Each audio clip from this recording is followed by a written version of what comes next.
Hello, I'm Dr. Jeff Matz with Villanova Health, a chiropractor and a functional medicine practitioner. And while I'm a functional medicine practitioner, I may not be your functional medicine practitioner. Please use today's topic for educational purposes only and not as medical advice. Today we dive deep into the frustrating intersection of science and medicine. We're going to talk about a new study from Stanford University linking the Epstein-Barr Virus, or EBV, to lupus. But is this really the groundbreaking discovery it's been hyped as, or is it just long overdue validation for what functional medicine has been saying for years? Stick around as we unpack the facts, the history, and the hypocrisy. Let's get started. On November 12th of 2025, Stanford Medicine released a study that's got all the major outlets buzzing. Published in the journal Science Translational Medicine, the research claims to reveal how EBV triggers systemic lupus erythematosus, commonly known as SLE or lupus. For those unfamiliar with this condition, celebrities such as Selena Gomez, Halsey, and even Snoop Dogg's daughter have all been vocal about their struggles with this condition. Lupus is a chronic autoimmune disease where the body's immune system attacks its own tissue, leading to inflammation, pain, fatigue, and sometimes life-threatening organ damage. EBV, on the other hand, is the sneaky virus behind mononucleosis. Mono, the kissing disease, because of its high transmission through saliva. It's incredibly common. About 90% of adults have been infected at some point of their life. The Stanford team found that EBV reprograms autoreactive B cells. These are immune cells that can go rogue, turning them into antigen-presenting cells that crank out antinuclear antibodies, the test used to diagnose lupus. These antibodies are the hallmark of lupus, attacking the cells inside like it's an invader. Headlines exploded. Mystery solved. Common virus causes lupus. Long-standing enigma cracked. It sounds revolutionary, right?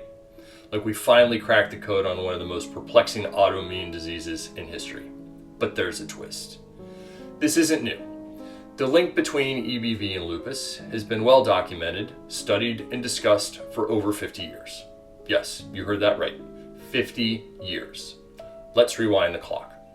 The first positive association between EBV and lupus popped up in 1971. Back then, researchers noticed something odd.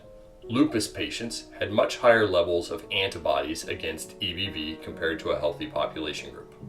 Throughout the 1970s and 80s, serological studies, that's blood tests looking at immune responses, repeatedly confirmed this finding. Lupus patients not only had elevated EBV antibodies, but also showed impaired control over the virus by their T cells, which are crucial for keeping latent infections in check. Fast forward, in meta-analysis, those are really big reviews that crunch data from multiple studies, have been piling up, evidence for decades. By 2018, one comprehensive review concluded that EBV infection could increase the risk of developing lupus by 20 to 40 times in certain populations. That's not a subtle correlation, that's a screaming red flag. Even Stanford's own press release acknowledges that the connection has long been suspected. So why is this being framed as a brand new breakthrough? It feels like the media and sometimes even researchers are overlooking history to make it sound more exciting than maybe it really is. Now, if you've been in the functional medicine world or you're a patient who's explored beyond conventional treatments, this EBV lupus link is old news. Functional medicine practitioners have been shouting about this from the rooftops for years. Think of doctors like Amy Myers, Isabella Wentz, Mark Hyman, even little old me. We've routinely tested for EBV titers in autoimmune patients and treated reactive EBV as potential root cause triggers. In functional medicine, the approach is holistic. Look for underlying infections, gut health issues, toxins, stress that might be flipping the switch on autoimmune conditions. For lupus patients, this often means antiviral protocols, immune supporting supplements, high doses of vitamin C, ozone therapies, and others. And guess what? Many patients report fewer flares, better energy, improved quality of life. But in conventional rheumatology clinics, elevated EBV levels are often dismissed as just remnants of old mono or not relevant. Patients are handed strong immunosuppressants like steroids or biologics, which manage symptoms but do little to address the potential viral trigger and cause countless side effects in their wake. This is where the hypocrisy comes in. Functional and integrative doctors have been using this evidence, real, peer-reviewed studies, to guide treatment for a long time, yet traditional medicine has dragged its feet, demanding more proof, more trials, more mechanisms before even considering it.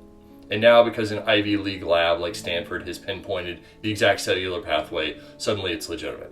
It's like the emperor finally admitted he's wearing no clothes, after everyone else has been pointing it out for decades.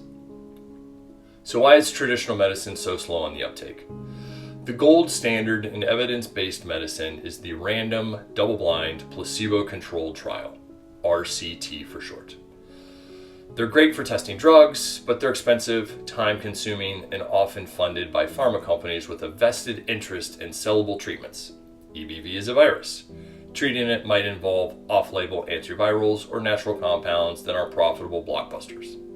So the research dollars don't flow as freely. Plus, autoimmune diseases like lupus are complex.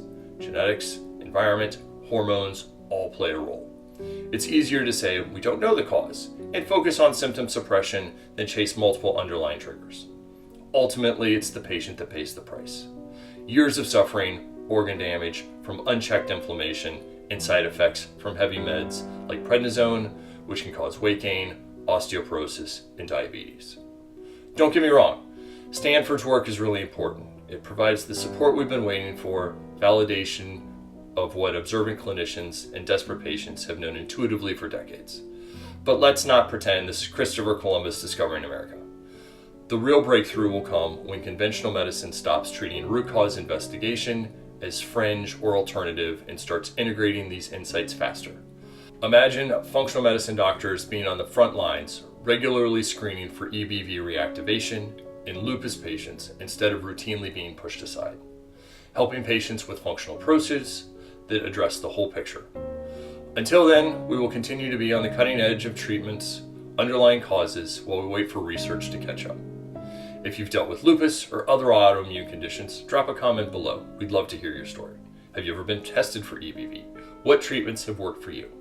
Knowledge is power. Let's use it to push medicine forward. Until next time, stay curious, stay healthy.